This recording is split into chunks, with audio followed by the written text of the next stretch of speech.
Hello mga kagupit bayaw, meron na naman tayong gugupitan at ang gusto ni Bossing ay faded. Sa pagpipade po pala, ang inuuna natin ay uno medyan na agad. Nire-recta ko na agad, din ako nagdodos para mas mabilis.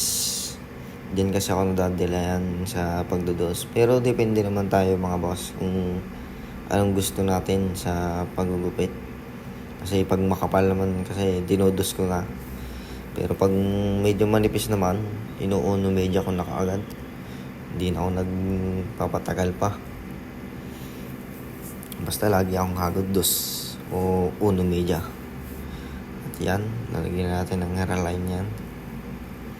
At saka natin i-zero para malinis na kagad ang ilalim. Para mamaya alis-alis na lang tayo ng kanto. At sa pag-aalis ng kanto ay dulo lang ang pinang-aalis ko ng clipper na yan. Yung detailer na yan. Hindi ako nagdiretsuhan.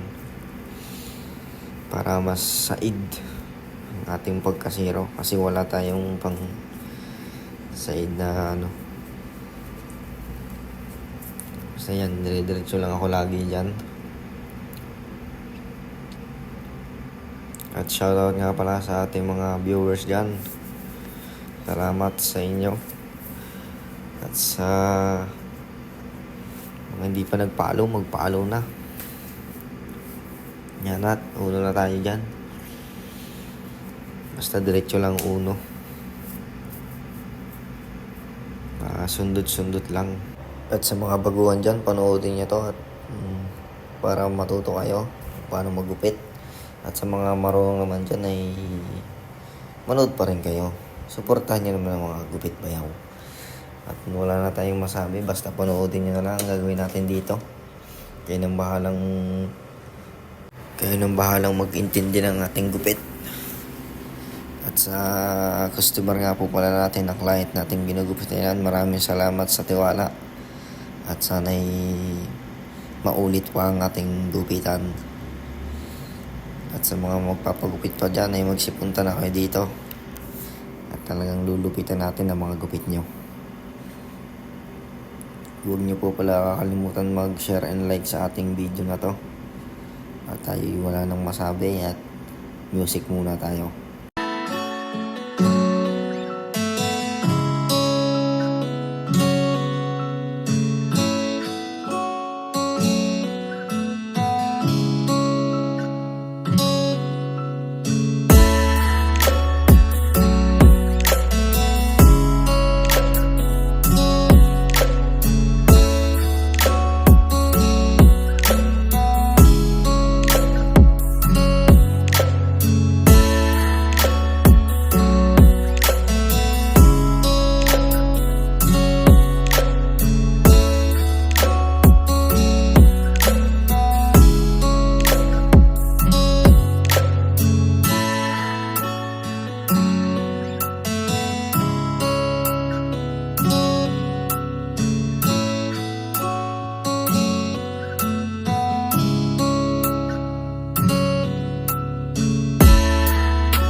At mag-aahit na nga pala tayo dyan mga bossing, at papupormahin na natin ang ating gupit. At pag gumanda na ay wala na, finish na. Basta dire-diretso lang tayo dyan. Magandahin lang natin ang ahit. Ganda nating ahit ay bawas-bawas na lang tayo. At mamaya ipapakita na natin ang finished product natin. Ayan o, pinakita na ang bida. At alis-alis na tayo ng mga kanto dyan, mga bossing. At kung naalis natin ang kanto ay maganda na yan. Laban na. Napakaganda nga pala ng buhok ni client natin. Kaya tayo ay nagandahan sa pagupit. Nalian tayo.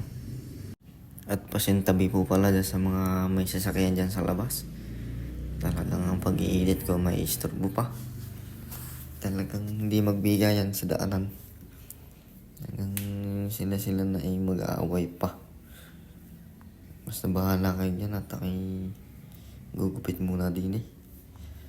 Hanggat di rin na ganda ay hindi natin titigilan. At yan na, mag-aalis na tayo ng kanto-kanto. Yung mga sobra-sobra dyan. Pag naalis na ay pakita na natin ang finished product natin maganda. Talagang mapapabalik talaga si customer natin sa lupit ng gupit. At yan nga po palang shop namin ay sa Romambil lang po pala, 216. Sa mga client natin dyan, ang mga hindi pa to alam, magsipunta na kayo. At talagang makikita nyo ang kagandahan ng inyong mga kagupitan. Yan na, inikot na. Tumingin pa ang ating bida. Talagang yan. Gamit na tayo ng detailer dyan mga bossing. At pakita na natin ang finished product. Ito na. At huwag niyo po palang kakalimutan mag-like and share. At mag-comment na rin kayo. At ito, at bawas-bawas na lang tayo. At babawasan na rin natin taas para makita na natin ang kagandahan ng gupit ni bossing. At talagang babalik-balikan tayo dito. Basahin muna natin at sobrang medyo matigas ang ating taas. May klido. At bawas na lang tayo ng konti dyan at finished product na.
Ito na ang result. Nalabas na natin at salamat sa mga nanood.